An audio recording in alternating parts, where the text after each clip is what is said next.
This episode really hits my heartstrings in different ways. And I want to talk about something which I've been kind of neglecting to talk about when it comes to Haikyuu since the announcement of it, or, when it was known to the general public. If you were unaware, the voice actor of the coach of Kurosano, Ukai, he passed away a while back, a couple weeks ago. About 4 or 5 weeks ago, he passed away. I've been kind of neglecting to talk about it because I didn't know really how to tackle, the topic. But if you're unaware, this is the last episode, if I'm correct, the last episode he will be a part of. The voice actor that passed away, this is the last episode he ever voice acted. And what really got me was that I've been aware that, his time is running out when, hearing his lines, his voice throughout the journey of Haikyuu.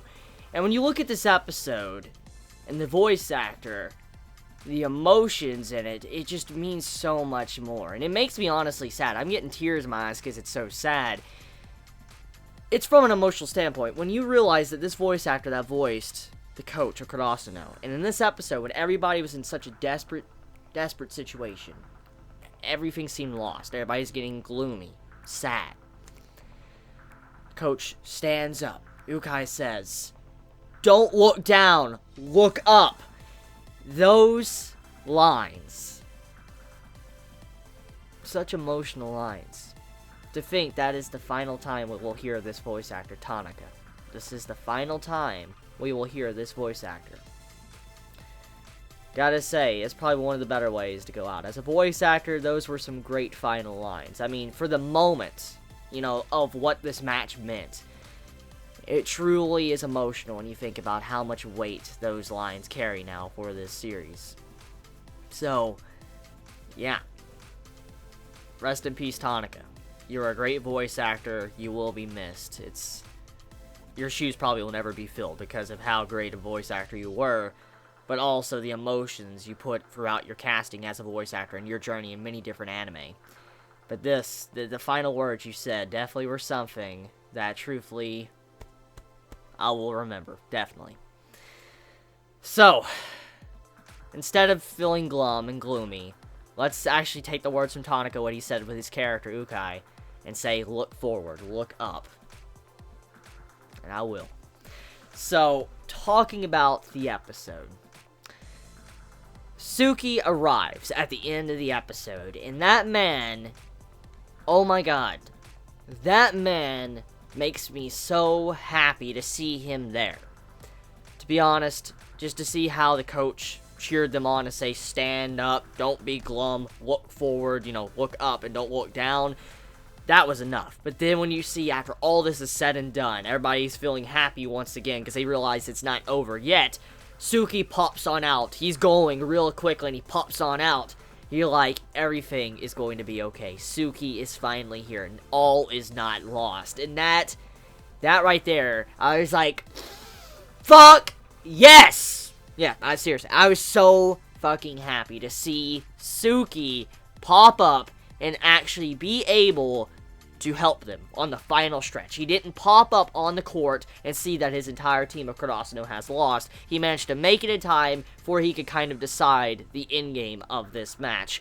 I'm glad Suki is here. I would not expect any better from this man after constantly his changing and evolving throughout this match. This man popping up now, and this man now helping out, makes me very happy. I'm glad Suki managed to make it, and he is not down for the count.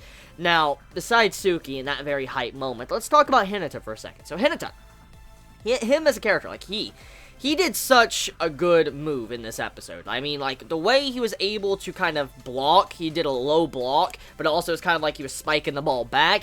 It was relatively impressive. I mean, the way the ball was coming in by their ace, by Shiratori's ace, and when he just hits the ball back while he's very low to the ground, that had to be extremely difficult. See, I'm not good at volleyball, good at sports in general, but I mean, just seeing the way he did that, you know for a fact there was a lot of pressure on his shoulders when he hit that ball. I mean, the way he hit that, damn.